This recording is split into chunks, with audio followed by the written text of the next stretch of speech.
much for the invitation to be a speaker at the Economist Forum today and to speak about the future of money. My name is Dr. Ruža Ignatova. I hold a PhD in law. I have always been very interested in financial services and worked about 6 years with McKinsey in Eastern Europe, actually when the crisis hit us really, really bad. I was spending my time in Russia with Sberbank, and it was an interesting time. I want to speak today about, as I said, the future of money, the future of payments. And I am, how to say, a bit sad to listen to the speaker before me, who are having such a gloomy outlook, focusing on all the issues that the region faces, and showing us a future where we have to do a lot of catching up in Eastern Europe, a lot of work, a lot of tasks, a lot of issues.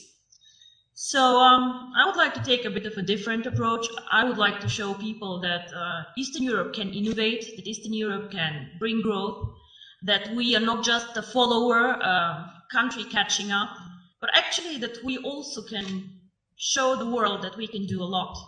Our company, which is very young, 1.5 years old, actually writes history currently with cryptocurrency.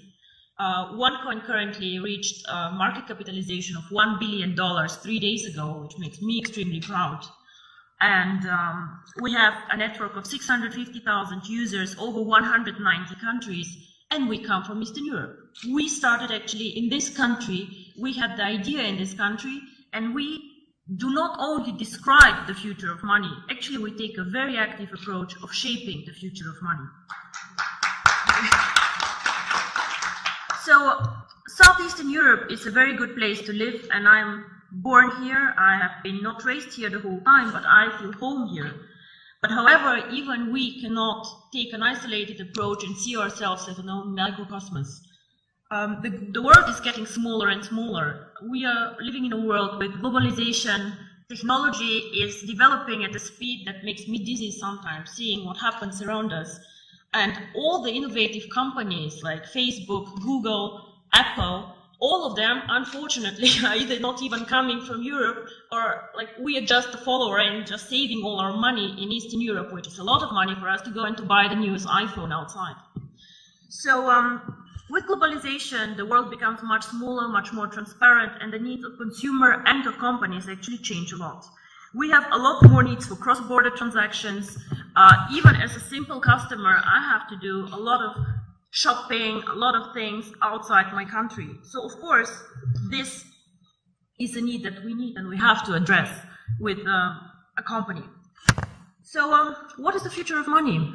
In my opinion, the future of money, or a big part of the future of money, will be outside the banking system as we know it today. Traditional businesses either will change or new entrants will come in the market. One of the most spectacular entrants that I've been following now for about 5 years is Bitcoin. Now, Bitcoin is a cryptocurrency, the first cryptocurrency, the biggest cryptocurrency currently. And these people who created Bitcoin, nobody officially knows who they are, have my fullest respect for the innovation, disruption, and value creation that they actually did to the financial market. Of course, wherever there's value creation, speculators come, and a lot of turmoil can happen, but these people created something new and something really exciting. Bitcoin and the blockchain technology, which makes financial services independent from governments, independent from regulators even, and independent from banks as we know them, already starts changing the world we live in. However, Bitcoin until now and the more sophisticated cryptocurrencies have been a payment system, an investment system for the either very sophisticated people out there with a very, very solid IT background, for the smart ones, or for the elite who has a lot of money and diversifies their portfolio with a new exotic investment like Bitcoins. The market is still not very big, with a market capitalization fluctuating between 2 and 3 billion, transactions happening every day about 200 million euro. So we still have a lot of potential to grow in the cryptocurrency market, but we see a start. So we have been, or are we still an emerging market? I'm not sure what is politically correct to say, but emerging markets are out there. And we can speak about Latin America, we can speak about Asia, we can speak about Africa, extremely interesting market actually, which is like catching up now. And we can speak about also the small Asian countries. In all these countries, we have an issue that we also had here actually, a lot of people who are underbanked, unbanked, or just forgotten by the big players. Why? Because they're poor, because they have needs that are not that interesting in the transactions, or simply because some of these people do not have proper documents. I have been in countries where people, every one of them has a smartphone, but has no proper ID card. So how do these people bank? I have been in Singapore and seeing Indian people working very, very hard to support families in India. How do these people send money to their families and to their loved ones? Remittance business in Dubai, all the Filipinos working there and pushing economy. What do these people do? What they do is they either go to a bank to do foreign exchange, they go to a Western Union outlet, and they pay high fees. Because why? We as a financial sector charge always most the ones who are the poorest, who are like the ones with the needs that nobody else can serve. If you're an affluent customer, if you have a lot of money, the banks will fight for you, they'll give you cards for free, they'll do their best to make you happy. But the people out there, the mass customers, the ones who actually change the world, the ones who are working for economy, these people are underserved, underbanked, and I believe that cryptocurrency can change their life. And not only me, actually, I think Bill Gates believed the same and said that cryptocurrency can make a huge difference for emerging markets. So, what is really the future of money?